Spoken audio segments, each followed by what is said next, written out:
यह शीर्षासन नामक योगासन सभी योगासनों का राजा है। शीर्षासन बच्चों को अवश्य करना चाहिए। इससे श्रवण शक्ति का विकास होता है। मनुष्य की समस्त शारीरिक और मानसिक क्रियाओं का नियंत्रण मस्तिष्क करता है। शीर्षासन करते समय धमनी का शुद्ध रक्त भरपूर मात्रा में मस्तिष्क की ओर प्रवाहित होता है। इससे मस्तिष्क और नाड़ी मंडल के 12 केंद्र रक्त से आप्लावित हो जाते हैं। दृष्टि, श्रवण, स्वाद इंद्रियों की सभी क्रियाएं इन केंद्रों से नियंत्रित होती हैं।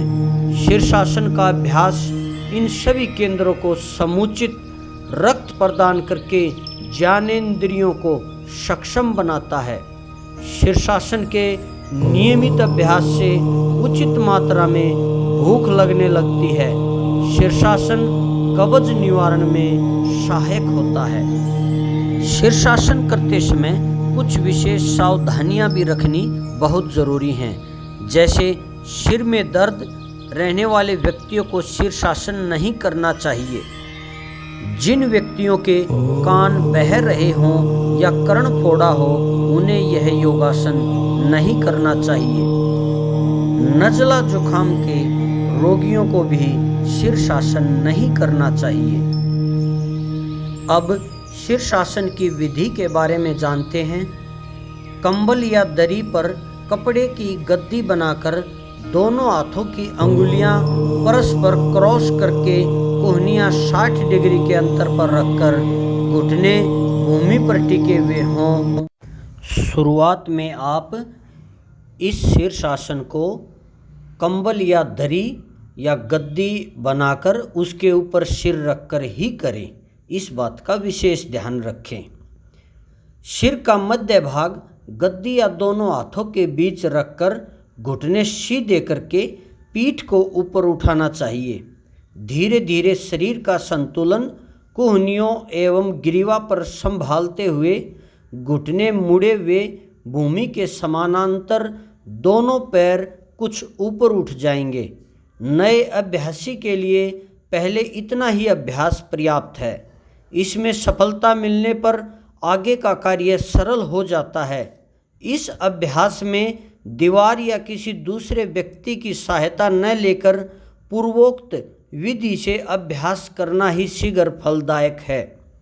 मुड़े हुए घुटने ऊपर को कीजिए।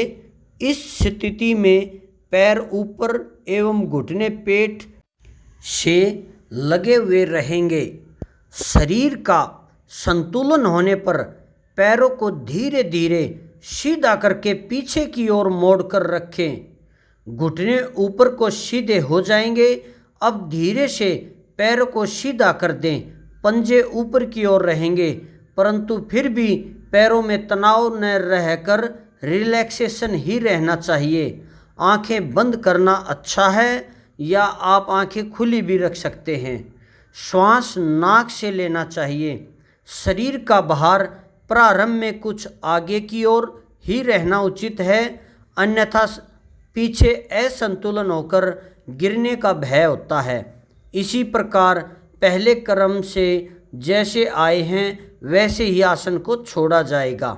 इसके पश्चात शवासन या योग निंद्रा कहें या ताड़ासन अवश्य करना चाहिए। इस शीर्षासन का अभ्यास 15 सेकंड से लेकर 5 मिनट तक अभ्यास आप बढ़ा सकते हैं।